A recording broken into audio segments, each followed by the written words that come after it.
আচ্ছা, আমরা সবাই কি চলে আসছি?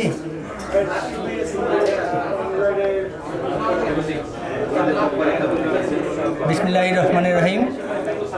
প্রিয় শিক্ষার্থীবৃন্দ, আজকের এই ASP.NET কোর্স স্টুডেন্ট মিটআপে আপনাদের সবাইকে জানাই আন্তরিক শুভেচ্ছা ও স্বাগতম।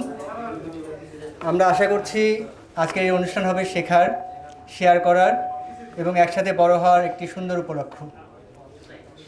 অনেকদিন পর আমরা আজকে একত্রিত হয়েছি। আশা করছি আমরা কিছু ভালো সময় অতিবাহিত করব ইনশাআল্লাহ। আজকের এই অনুষ্ঠানে আপনারা আপনাদের কোর্সকালীন এবং কোর্স পরবর্তীতে বিভিন্ন অভিজ্ঞতার সম্মুখীন হয়েছেন, সেই অভিজ্ঞতা তুলে ধরবেন। আমরা চাই স্কিল এবং অভিজ্ঞতার সমন্বয়ে আমরা একটি সফল সফটওয়্যার ইন্ডাস্ট্রি এই দেশে তৈরি করতে। এখন আপনাদের উদ্দেশ্যে শুভেচ্ছা বক্তব্য রাখবেন আপনাদের কোর্স শিক্ষক এবং ডেভি স্কিলের প্রতিষ্ঠাতা মোহাম্মদ জালালউদ্দিন।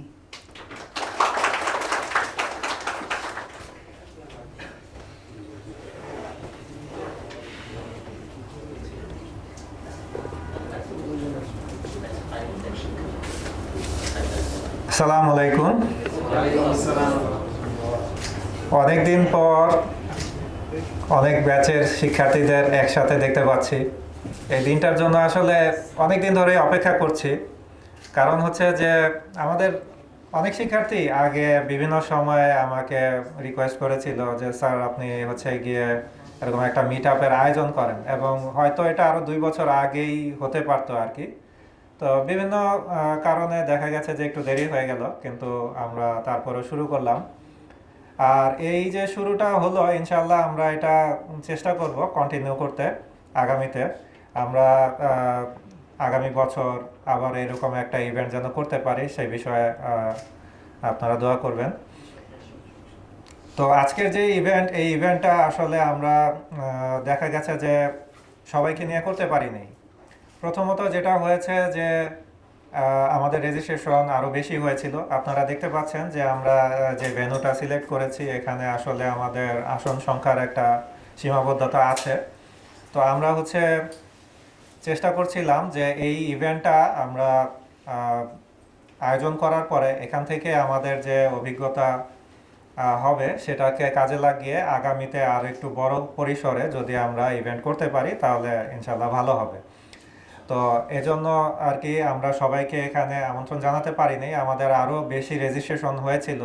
এমনিতে আমরা জানি যে এক একটা ASP.NET কোর্সের ব্যাচে সাধারণত 30-40 জন স্টুডেন্ট হয়, মিনিমাম হলেও 30 জন, ম্যাক্সিমাম অনেক সময় 50 জনও হয়ে যায়।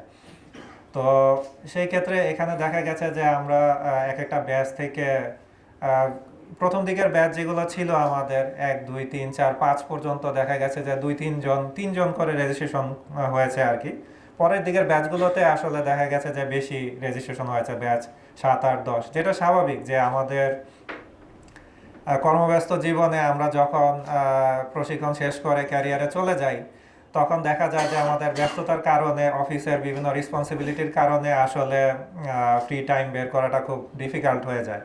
তো এই জন্য স্বাভাবিক যে প্রথম দিকের ব্যাচের স্টুডেন্টরা অনেকে ইভেন দেশের বাইরে চলে গেছেন।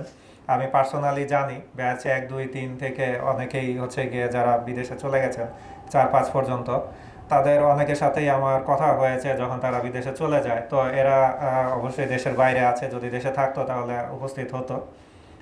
তো এখন যারা আমরা আছি, তো আমরা এই ইভেন্টটা যে আয়োজন করলাম, এই ইভেন্টের উদ্দেশ্যটা কি? মূল কথা হচ্ছে যে আমাদের নিজেদের ভিতরে একটা দেখা সাক্ষাৎ হওয়া, এটা তো অবশ্যই আছে। তার সাথে আমরা যেটা অনুভব করি যে যদি আমরা নিজেদের একটা কমিউনিটি তৈরি করতে পারি, তাহলে এটা আমাদেরকে ইন্সপায়ার করতে পারে, এবং আমাদের এই যে আমরা যারা এই ডেভ স্কিলের কোর্সের অংশ ছিলাম, তাদের ভবিষ্যতে ক্যারিয়ারেও এটা একটা হেল্প হতে পারে। তো আমরা এই যে একটা একত্র হলাম একটা জায়গাতে, এখান থেকে কিন্তু সূত্রপাত, বিভিন্ন আইডিয়ার সূত্রপাত হতে পারে। যেমন আমরা আগামী ইভেন্টগুলোতে আরও এ ধরনের কিছু করতে পারি কিনা, ক্যারিয়ার সেন্ট্রিক, যেখানে হচ্ছে যে অনেকের হয়তো ক্যারিয়ার নিয়ে কোনো ধরনের ডেভেলপমেন্ট বা ইমপ্রুভমেন্টের স্কোপ থাকবে, এই ধরনের কোনো অ্যাক্টিভিটি করা যায় কিনা, এগুলো নিয়ে আইডিয়া জেনারেট হতে পারে। আমরা নিজেরা কোনো ধরনের প্রজেক্ট ওপেন সোর্স কমিউনিটি, এ ধরনের বিভিন্ন অ্যাক্টিভিটির মধ্যেও কিন্তু আমরা যুক্ত হতে পারি আইডিয়া নিয়ে এসে। যদি আমরা জানি যে আমরা তো প্রতি বছর লেটসে একবার মিট করি, তখন কিন্তু আমাদের মাথায় এই আইডিয়াগুলো আসবে। আর যদি আমরা বিচ্ছিন্ন থাকি, তখন কিন্তু দেখা যাবে যে মনে হবে কিভাবে করব, রাইট? তো এটা একটা জিনিস। আর আরেকটা জিনিস হচ্ছে যে এই যে আমরা শিক্ষার্থীরা আজকের ইভেন্টে আমরা আসলে কি করতে চাচ্ছি, আজকের ইভেন্টের যে সময়টুকু আছে আমাদের, এটার মধ্যে আমি আসলে চাই যে আমাদের যে কোর্সকালীন সময়ের যে বিভিন্ন অভিজ্ঞতা ছিল এবং কোর্স পরবর্তীতে আপনাদের যে বিভিন্ন অভিজ্ঞতা, সেই জিনিসগুলো আমরা কিছু শেয়ার করতে চাই। শেয়ারটা এরকম যে আমরা যখন কোর্স করি তখন দেখা যায় যে বিভিন্ন শিক্ষার্থী আমাকে বিভিন্ন সময় ফোনে বা বিভিন্নভাবে তাদের বিভিন্ন অভিজ্ঞতার কথা বলে, বিভিন্ন ডিফিকাল্টিসের কথা বলে, কোর্স করতে গিয়ে অনেক চড়াই উতরাই অনেক কিছু। তারপরে যখন জব সেক্টরে যায় সেখানের বিভিন্ন চ্যালেঞ্জ এক্সপিরিয়েন্স বিভিন্ন কিছু আমার সাথে শেয়ার করে। এই ঘটনাগুলো আমি মনে রাখি। কিছু কিছু ঘটনা আমি অন্যান্য ব্যাচের পরবর্তী ব্যাচের শিক্ষার্থীদের সাথেও শেয়ার করি। তো আমরা এখানে কিন্তু একটা সুযোগ পাচ্ছি যে এখানে যেহেতু আমরা এক ব্যাচের শিক্ষার্থী না শুধু, এখানে অনেকগুলো ব্যাচ আছে, আমাদের 11টা ব্যাচের শিক্ষার্থীরা এখানে উপস্থিত। তো আপনারা যদি হচ্ছে গিয়ে আপনাদের যে অভিজ্ঞতাগুলো সংক্ষেপে যদি তুলে ধরেন, তাহলে যেটা হবে সেটা হচ্ছে যে অন্যরাও এই ঘটনাগুলো জানতে পারবে। তো আমি নিজে পার্সোনালি কয়েকটা ঘটনা শেয়ার করব আপনাদের সাথে, যেগুলো আমার কাছে খুবই ইন্টারেস্টিং মনে হয়েছে। এখানে আপনাদের প্রত্যেকের সাথেই আমার কমিউনিকেশন প্রায় হয়েছে, দেখা হয়েছে, এবং বিভিন্ন ঘটনার কথা আমার জানা আছে। বিভিন্ন সময় বিভিন্ন সাজেশনের জন্য আপনারা আমাকে ফোন দিয়েছেন, কথা বলেছেন, আলাপ করেছেন বিভিন্ন বিষয়। কোর্সের বাইরে কিন্তু অনেক কথাই আপনাদের সাথে আমার হয়েছে, দেখা গেছে। তো এর মধ্যেও কিছু কিছু স্মরণীয় ঘটনা থাকে যেগুলো খুব স্মরণীয় হয়ে থাকে, এবং আমি দেখা গেছে যে এই ঘটনাগুলোর কথা ইভেন অন্যান্য ব্যাচের শিক্ষার্থীদেরকেও বলি। হ্যাঁ, এখানে সবগুলো আমরা বলতে পারবো না, কয়েকটা হয়তো আমি বলবো। তো এরকম মনে করার কোনো কারণ নাই যে আমি পিক করে জাস্ট এক দুই জনের কথা বলছি, কিন্তু আমি কয়েকটা ঘটনার কথা বলবো, এবং এই ঘটনাগুলো একটু ডিফারেন্ট কেন সেটাও আমি বলবো। তো এইগুলো আমি পরবর্তী ব্যাচের শিক্ষার্থী যারা এখন মনে করেন ব্যাচে আছে, তাদেরকে কিন্তু আমি উদাহরণ হিসেবে তাদের সাথে আমি এই ঘটনাগুলো শেয়ার করে থাকি। তো আমি আপনাদের সাথেও শেয়ার করব, আমি দুই একটা ঘটনা শেয়ার করব। এরপরে আমরা যেটা করব সেটা হচ্ছে যে আমি চাই যে ব্যাচ ওয়াইজ আপনারা হচ্ছে গিয়ে একটু আসবেন স্টেজে সবাই একসাথে, এক একটা ব্যাচ ধরে, এবং আপনারা আপনাদের পরিচয়টা দিবেন, আপনারা কোন ব্যাচের শিক্ষার্থী ছিলেন, এবং হচ্ছে এখন বর্তমানে কোথায় কর্মরত আছেন, আপনাদের ডেজিগনেশন যদি আপনারা বলতে চান। তো এটা আমাদের সবার ভিতরে একটা পরিচিতি তৈরি করবে, কারণ এক ব্যাচের শিক্ষার্থীরা তো আরেক ব্যাচের শিক্ষার্থীদের চেনে না। এবং প্রিভিয়াস ব্যাচের শিক্ষার্থীদের ব্যাপারে আমি অলওয়েজই বলি, বিশেষ করে মানে যারা কারেন্ট ব্যাচের শিক্ষার্থী থাকে তারা মনে হয় সবসময় বিরক্ত যে স্যার খালি আমাদেরকে আন্ডারমাইন করে, যে আগের ব্যাচের শিক্ষার্থীরা এত ভালো ছিল, তোমরা কি করতেছো এরকম বকাঝকা কন্টিনিউয়াসলি চলতেই থাকে। হ্যাঁ, তো তারাও একটু দেখুক আপনাদের সাফল্য, আপনাদের ক্যারিয়ার, আপনাদের ব্যাপারে তাদেরও একটা মোটিভেশন ইন্সপায়ার তৈরি হবে। এই জন্য 12 ব্যাচের শিক্ষার্থীরা কিন্তু মানে খুবই উদ্গ্রীব ছিল এই ইভেন্টে আসার জন্য। হ্যাঁ, তারা মানে মুখায় ছিল যে যদি চান্স পাওয়া যায়, অনেক রেজিস্ট্রেশন করছিল, সব বাতিল করে দেওয়া হয়েছে। তো তারা খুব ক্ষেপে আছে। তারপরে হচ্ছে গিয়ে আপনার এমনি তো আগের ব্যাচের শিক্ষার্থীদেরও কয়েকজন আমাকে পার্সোনালি ফোন করে রিকোয়েস্ট করছে যে স্যার আমার সাথে আরেকজন আসতে চাচ্ছে। ইভেন অনেক ক্ষেত্রে তারা কারেন্ট 12 ব্যাচের শিক্ষার্থী এরকম। তো আমি বলেছি যে না, আমাদের যেহেতু 60-এর বেশি অলরেডি রেজিস্ট্রেশন পড়ে গেছে, তো আমাকে অবশ্যই প্রায়োরিটি দিতে হবে যারা প্রথম দিকের স্টুডেন্ট তাদেরকে বেশি, কারণ তাদের সাথে অনেক দিন ধরে দেখা সাক্ষাৎ হয় না। তাদের সাথে আগে আমার দেখা করা জরুরি, টাচে থাকা জরুরি। নতুনদের সাথে তো রিসেন্টলি আলাপ হয়েছে। তো আমি পরবর্তী ইভেন্টে তাদেরকেও ইনক্লুড করতে চাই ইনশাল্লাহ। আর এই ব্যাচের স্টুডেন্ট যারা আগের ব্যাচের স্টুডেন্ট তাদেরকে এবার একটু প্রায়োরিটি বেশি দেওয়া আছে। তো যারা চান্স পান নাই তারা একটু মনে কষ্ট নেবেন না। আসলে এখানে আমরা চেয়েছি যেন কোনো ধরনের বিশৃঙ্খলা না হয়, যাতে আমরা সবাইকে সুন্দরভাবে অ্যাকোমোডেট করতে পারি, এই জন্য আর কি।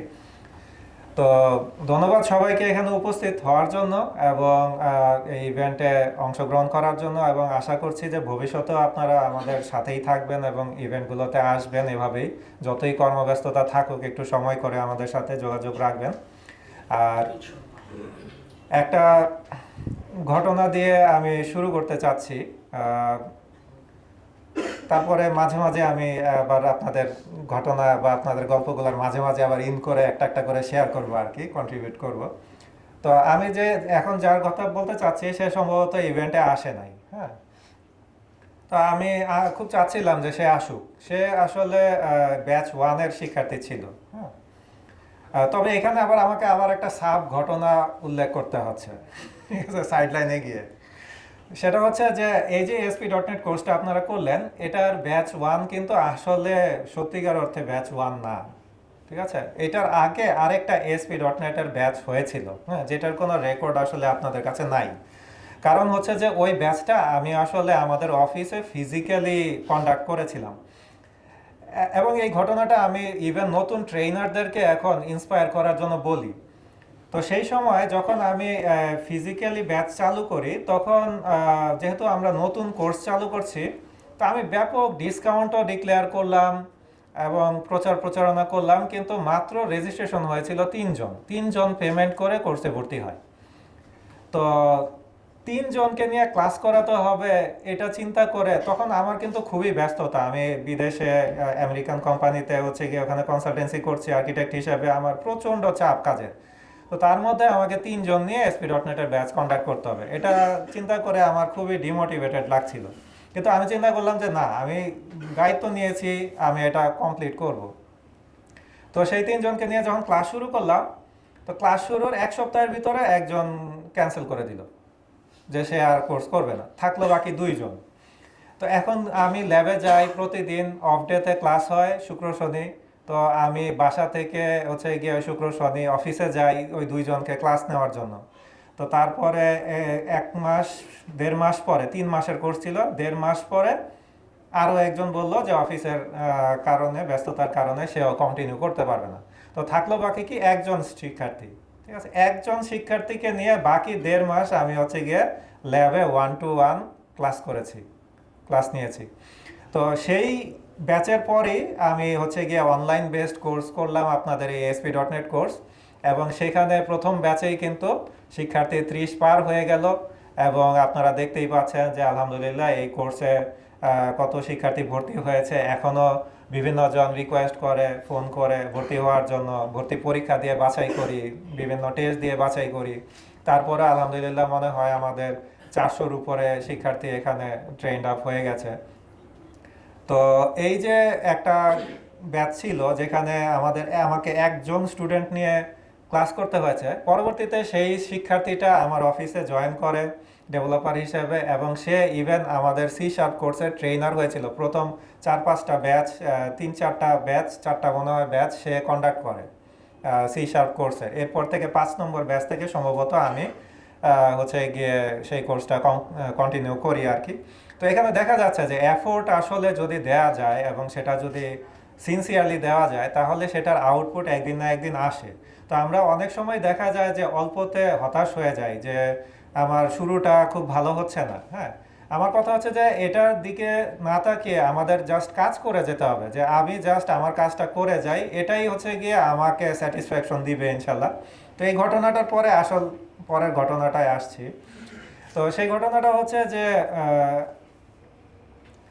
একজন স্টুডেন্ট ব্যাচ 1-এর, তো তার ঘটনাটা স্মরণীয়। যখন কোর্স শেষ হয়ে গেল, কোর্সকালীন সময়ে সে খুবই পরিশ্রম করেছে। যেগুলো কয়েকজন স্টুডেন্ট থাকে একটা ব্যাচে যারা খুবই পরিশ্রমী হয়, সিনসিয়ার হয়, তাদের মধ্যে সে একজন। তো যখন ব্যাচ শেষ হয়ে গেল, তো সে একদিন আমার অফিসে আসলো।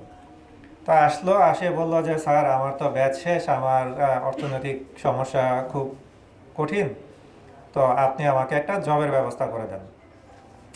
তো ব্যাচ 1, ডেফিনেটলি আমি আসলে এই ধরনের কিছু প্ল্যানিং করি নাই তখন। তো আমি হচ্ছে গিয়ে বললাম যে আচ্ছা ঠিক আছে, আমি দেখি কি করা যায়, আমি একটু চেষ্টা করব। তো এরপরে সে চলে গেল। তো চলে যাওয়ার পরে আমি আসলে যেহেতু ব্যাচ 1, আমার আর ওভাবে তখন এই বিষয়টা নিয়ে খুব একটা কাজ করার সুযোগ হয় নাই। তো মাথায় ছিল বিষয়টা, বাট আমি তেমন কিছু করতে পারি নাই। তো এরপরে কিছুদিন পর সে আবার আমার অফিসে আসে যে স্যার, আমি তো হচ্ছে গিয়ে খুবই কষ্টের মধ্যে আছি, আমি একটা জায়গায় জয়েন করেছি, এই কাজটা আসলে ঠিক প্রোগ্রামিং জব না, আইটি সাপোর্ট টাইপের, এবং আমাকে মানে বিভিন্ন জায়গায় বিভিন্ন মানে পাওয়ার স্টেশনের মতো আর কি, বিভিন্ন জায়গায় হচ্ছে গিয়ে আমাকে ডিউটি ফেলে, আমাকে সারা দিন রাত হচ্ছে গিয়ে দৌড়াতে হয়, এবং আমি কোডিং প্র্যাকটিস করতে পারছি না, কিছুই করতে পারছি না, আমার তো ক্যারিয়ারটা নষ্ট হয়ে যাবে। তো সে এমন মানে দরদ নিয়ে এবং এরকম মানে আকুলভাবে আমাকে রিকোয়েস্ট করলো, তো আমার ওইটা খুব মনের মধ্যে খুব টাচ করলো। তো আমি সে চলে যাওয়ার পরে আমি বেশ কিছুদিন খুব পেরেশানির ভিতরে ছিলাম যে আমি এই স্টুডেন্টটাকে যদি কোনোভাবে একটা জবের ব্যবস্থা করে দিতে না পারি, তাহলে আমার খুব অস্বস্তি লাগছিল যে কি হবে আসলে। তো আমি এরপরে একটু চেষ্টা করেছিলাম কিছু, কিন্তু তেমন ভালোভাবে আসলে কখনো চেষ্টা করতে পারি নাই, কারণ তখন আমি আসলে কাজটা কিভাবে করব এই প্ল্যানটা আমার মাথায় ছিল না, যে আমি একটা স্টুডেন্টকে কিভাবে একটা কোম্পানির কাছে পাঠাবো। তো এর পরবর্তীতে আপনারা জানেন যে বিভিন্ন কোম্পানি, যেমন অন্যরকম বা আরো কয়েকটা কোম্পানির সাথে, এনকাইজেন, এরকম কিছু কোম্পানির সাথে আমরা কিছু লিয়াজও করে জব প্লেসমেন্ট নিয়ে কিছু অ্যাক্টিভিটি এবং কাজ করি, এবং আলহামদুলিল্লাহ অনেক স্টুডেন্ট এই প্রসেসের মধ্যে দিয়ে জবও পায়। কিন্তু ওই স্টুডেন্টটার কথা আমার খুব মনে আছে, নামও আমার মনে আছে, কিন্তু আমি বলবো না। আহ, কিন্তু যেটা হচ্ছে যে ওই ঘটনাটা আমার খুব স্মরণীয় ঘটনা হিসেবে মনে আছে। তো আমি 2 বছর 2.5 বছর আগে আমরা যে একটা জব পোর্টালের মতো ডেভেলপ করেছিলাম ডেভ স্কিলে, আপনারা সবাই লক্ষ্য করেছেন। তো আমি তখন ওখানে ঢুকে একদিন লক্ষ্য করলাম যে সে হচ্ছে গিয়ে বাংলাদেশের একটা টপ কোম্পানি, সম্ভবত সেফালো। তো সেখানে খুবই হাই স্যালারিতে, 1 লাখের উপরে তার হচ্ছে গিয়ে স্যালারি, আলহামদুলিল্লাহ। তো এবং সেখানে সে হচ্ছে গিয়ে জব করছে। তো রিসেন্টলি আমি আবার যখন তার প্রোফাইলে গেলাম, সম্ভবত সে এখন সেলিসে আছে। তো আমি চাচ্ছিলাম যে সে আসুক আজকের ইভেন্টে, বাট সামহাও সে আসে নাই। কিন্তু এখান থেকে আমরা দেখতে পাচ্ছি যে যদি পরিশ্রম করে কেউ, তাহলে আসলে কত দূর আসলে যাওয়া যায়, তাই না? তো সেফালো, সেলিস, এগুলো আমাদের দেশের খুবই নামকরা কোম্পানি, এবং সেই সব জায়গাতে খুবই হাই স্যালারিতে সে জব করছে। এটা তার পরিশ্রম এবং তার যে সাধনা, সেটার বিষয়। তো যখন ওই ঘটনাটা ঘটে আমার কাছে এসে সে বলে, তখন আসলে আমি খুবই ভেঙে পড়ছিলাম আর কি, যে আমি হয়তো তাকে কোনো ভালো ক্যারিয়ার অপরচুনিটি দিতে পারবো না, বা সে হয়তো সম্পূর্ণ ধ্বংসই হয়ে যাবে, মানে তার হয়তো ক্যারিয়ারটা ডিস্ট্রয় হয়ে গেছে এতদিন, এটাই ধারণা ছিল আমার, যতক্ষণ পর্যন্ত না আমি তার প্রোফাইলে ওই ইনফরমেশনগুলো দেখতে পাই আর কি। তো ইনশাল্লাহ আরও বিভিন্ন ঘটনার কথা বলবো। তো আমি চাচ্ছি যে ব্যাচ 1 2 এভাবে একটা একটা করে ব্যাচ আসুক। তো ব্যাচ 1-এর কি কেউ আছেন এখানে? শুধু আপনি? আর কেউ আছে ব্যাচ 1-এর? আর কেউ নেই? তাহলে ব্যাচ আর 1 আর 2 একসাথে আসবেন নাকি? আমার মনে হয় ব্যাচ 1 আর 2 আপনারা একসাথে একটু আসেন, এবং আপনারা একটু আপনাদের পরিচয় এবং বর্তমানে কোথায় আছেন এটা একটু তুলে ধরেন।